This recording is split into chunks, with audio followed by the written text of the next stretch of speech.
Bonjour et bienvenue dans cette nouvelle vidéo.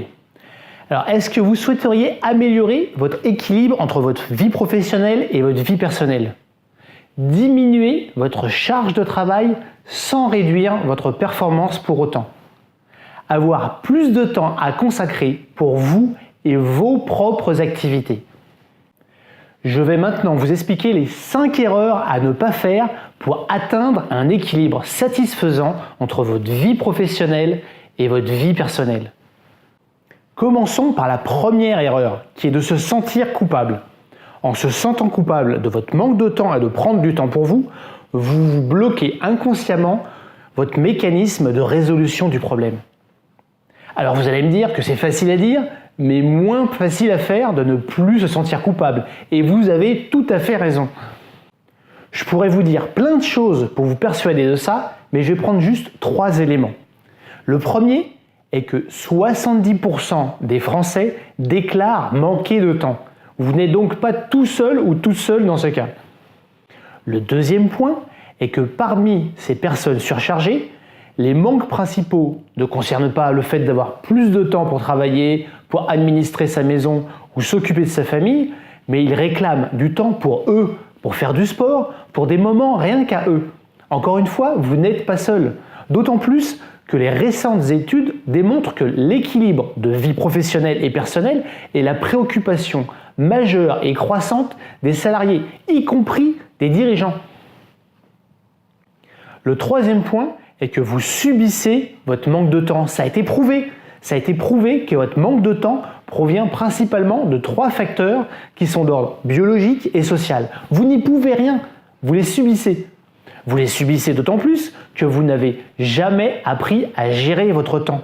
Ce n'est pas une matière que l'on enseigne à l'école et lorsqu'elle est enseignée en entreprise, on apprend encore des techniques productivistes qui ne marchent plus dans notre monde moderne.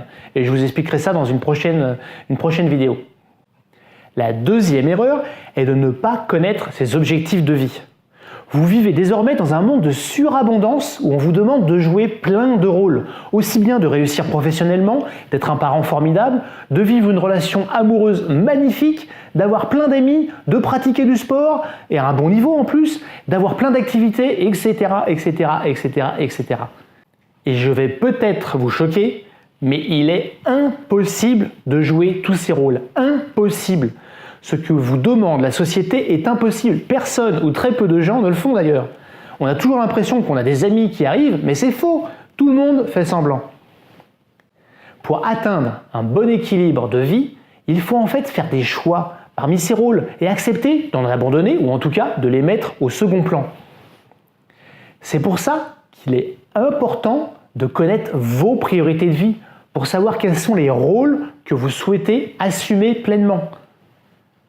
Si vous voulez découvrir vos objectifs de vie, je propose un guide intitulé Time is Success pour cela. Il vous permettra non seulement de connaître vos objectifs de vie, mais également de les décliner en priorité du moment et de faire de la place pour elles dans votre emploi du temps. Téléchargez ce guide en cliquant sur le lien qui est apparu. La troisième erreur est de penser que vous n'avez que peu de marge de manœuvre, que vous êtes entouré de contraintes. Vous n'allez certainement pas être d'accord avec moi, mais en tout cas dans un premier temps, mais vous pouvez considérer que vous avez tellement de contraintes que vous ne pouvez plus retrouver du temps pour faire la moindre chose. Mais si par malheur, un membre de votre famille tombait gravement malade, ou si par bonheur, on vous offrait un voyage somptueux dans une île paradisiaque, dans ces 2 cas, vous trouveriez certainement le temps nécessaire. Car c'est une affaire de priorisation. C'est juste une affaire de priorité.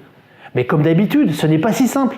Ce n'est pas si simple car contrairement à ce qu'on croit, prioriser n'est pas une affaire rationnelle. Ce n'est pas juste attribuer des priorités A, B ou C. C'est éminemment émotionnel. Si un collègue qui a de l'autorité sur vous, un collègue que vous aimez bien ou un collègue que vous détestez vous demande de faire une tâche, la même tâche, votre réponse ne sera pas identique, alors que ça sera exactement la même demande et le même sous-jacent rationnel. Car en fait, la priorisation est une affaire d'émotion. Deuxièmement, ce n'est pas si simple, car dans notre environnement, il y a des facteurs que nous contrôlons et d'autres que nous ne contrôlons pas. Il faut pouvoir accepter les facteurs exogènes que nous ne contrôlons pas et chercher à agir uniquement sur les facteurs que nous contrôlons. Par exemple, vous avez une réunion très importante avec des grands chefs et des clients qui viennent de se monter et qui est en conflit avec votre agenda avec un rendez-vous médical très important pris de longue date. Vous ne pouvez pas déplacer cette réunion et ça ne sert à rien de râler contre d'ailleurs. C'est un facteur exogène. Par contre, vous avez peut-être la possibilité de vous y faire représenter par exemple. Ce n'est certainement pas un choix facile et naturel, car vous aurez envie d'y participer, vous allez avoir peur que la personne fasse moins bien, vous allez craindre de perdre votre visibilité, mais c'est tout de même une possibilité. C'est un choix qu'il faut considérer. Nous en venons donc à la 4e erreur, qui est l'incapacité à demander de l'aide ou à déléguer. Il existe en fait 2 grandes familles de réticence à la délégation ou à la demande d'aide. Vous pouvez craindre de perdre du temps ou perdre votre visibilité. Vous pouvez également craindre de ne pas être légitime vous-même à demander, à faire cette demande ou cette délégation. En fait, ce sont des fausses croyances que j'expliquerai certainement dans une prochaine vidéo. Pourtant, la délégation dans votre vie professionnelle comme personnelle est une puissante arme de destruction massive du manque de temps.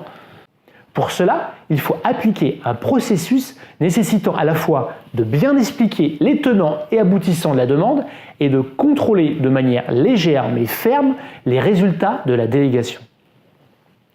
Si ça vous intéresse, j'ai publié une vidéo sur les mots magiques pour recevoir de l'aide afin d'être quasiment sûr de recevoir une acceptation à votre demande. Vous pouvez la visionner si ça vous intéresse. La 5e erreur est de ne pas être individualiste, parfaitement individualiste. Et je n'ai pas dit égoïste, mais individualiste. Vous devez mettre vos propres priorités au cœur de votre agenda.